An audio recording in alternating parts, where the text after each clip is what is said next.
بسم الله الرحمن الرحيم. الحمد لله الذي خلق فسوى، الذي خلق الإنسان وعلمه البيان. نحمده سبحانه وتعالى ونشكره على جميع نعمه التي أنعم علينا، ونصلي ونسلم على حبيبنا ومولانا محمد صلى الله عليه وسلم. وبعد، tebaza Allah subhanahu wa ta'ala tumutendereza, tumusaba sokusasira ebyengira n'emirembe ku nabbi waffe Muhammadin sallallahu alayhi wasallam. Tuyongerayo mu maaso twalaba ku tamuhidi ya babu al-faraidu, tulaba ku taarifuhu faraidu kitegeeza ki, tulaba ku asbabu al-irithi twabiraba, tulaba ku mawani'u al-irithi twabiraba, طلب أهمية هذه العلم تواجرب طلب فضله وفضل هذا العلم، طلب مجاس جايد من يفرائد كتلو تاني حديث سوكا تمر بلاكن كتاب شا حديثي فدي حديث سوكا إذا مكتب شنو الحديث الأول يبين بوك باسم ذكره حديثي يا بكم ببيبي مش عندما مستو حديث جنبا عن عبد الله بن عباس رضي الله عنهما عن النبي صلى الله عليه وسلم قال: الحقوا الفرائض بأهلها فما بقي أولى رجل ذكر. جدام يثجامبا إلحاق الفرائض بأهلها، وإلحاق الفرائض بأهلها فما بقي فالأولى رجل ذكر. وفي رواية: يقسم المال بين أهل الفرائض على كتاب الله، فما تركت الفرائض فالأولى رجل ذكر. من الحديثين يجمع حديث ذاك عبد الله ابن عباس الله بن عباس رضي الله عنهما naye ng'agijja ku nabbi waffe Muhammadin sallallahu alaihi wasallam. Nabbi yagamba nti lihaku al-fara'id bi ahliha, timubeerenga muwa ebyobusika ebisigaddewo eby'omufu, ebyobusika mubeerenga mubiwa bannanyini byo oba bannanyini baabyo, tutegeezaamu bamustahakiha, ababigwanidde oba basaanidde okubeera nga bakola ki, babisikira.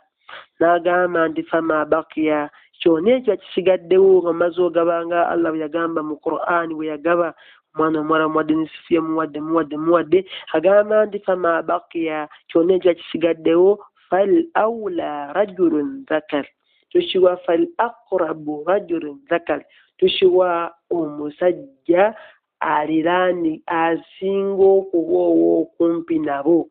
oba abasemberedde abo mumaze ogabira. Mugaba maali eno, kati ebya bisigaddewo tubiwa oyo nga musajja mwaba asinga okuba okumpi n'omufu, asinga okuba okumpi n'abo bemugabidde maali eyo. Kyategeeza mu hadiisi eno. Wafi riwaaya, mu riwaaya endala, riwaaya essoba ya Bukhari ne Muslimu, kati riwaaya eno ya Muslimu yokka egamba nti iqsamu almaalu baina ahli alfara'id, timugabanye emaali wakati w'abannanyini kubeera nga bagisikira, oba bannanyini kubeera nga bali kumpi n'omufu, oba mugiwe Allah bwe yabeera nga agigabira mu kitabu ki Qur'ani. Era yagamba wano nti iqsamu almaal baina ahli alfara'id ala kitabillah, mugabe emaali eyo nga musinziira kitabu kya Allah tabaraka wa ta'ala, mugabe emaali eyo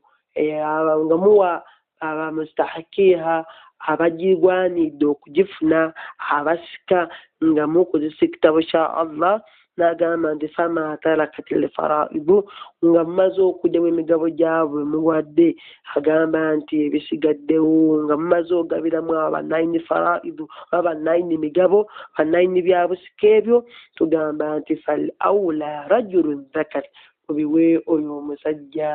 asinga okuba okumpi nnyo nabo fal awla rajulun dhakar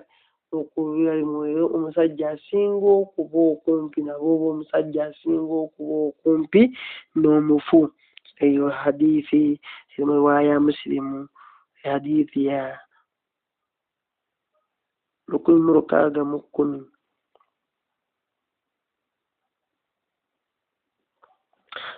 tugamba wano alif tarjumatu arrawi okunyonyola omwogezi wa hadithi oba ripoota yabeera nga agitutuusaako hadithi eyo yaani tulina osobola tubeera nga tumutegeera yaani tugambye nti huwa abdallah oyo waba wewogeddeko nti ani abdullah tugamba nti huwa abdallah buni abasi buni abdulmutalibi al qurashi nti amannya g'amatuufu ayitibwa abdallah mutabani wa abasi mutabani wa abdulmutalibi omuzukulu wa abdulmutalibi al qurashi abakureishi radiyallahu anhuma bombi allah abasiime taata we n'oyo omwana abdullah tugamba nti ibuni ammi nabi sallallahu alaihi wasallam yali mutabani wa taata omuto wa nabbi waffe muhammadin sallallahu alaihi wasallam tugamba nti waqad daa lahu nabi sallallahu alaihi wasallam faqala nti omuvubuka ono mu buto bwe bamuvubuka ono nabbi waffe muhammadi yabeera nga yamusabira dduwa nga agamba nabbi yagamba allahumma faqihuhu fi ddiini allahumma faqihuhu fi ddiini ay allah nkusaba omukenkule mu ddiini ay allah nkusaba omuwe irimu amukenkule mu ddiini abeere nga ategeera eddiini n'agamba nti wa'allimuhu ta'wili ay allah nsaba omuyigiriza okunnyonnyola abeere nga alina kye bayita okunnyonnyola Quran ta'wili agamba wano eno musnad gwa Imam Ahmad وقال النبي يغامبا اللهم علمه الحكمة أي الله سوى ما يجريز magezi سوى الله موا magezi omuwe hikima omuyigirize hikima okubeera nga akolesa amagezi gali agawaggulu agumuyita ag'obuzaale eyo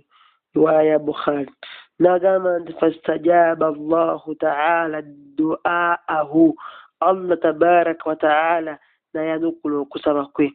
yayanukula okusaba kwa nabbi Muhammad sallallahu alaihi wasallam yasabira omwana oyo fajtahada fil ilmi wa adraka minhu kathira agamba nti omusajja ono oba omuvubuka ono Abdallah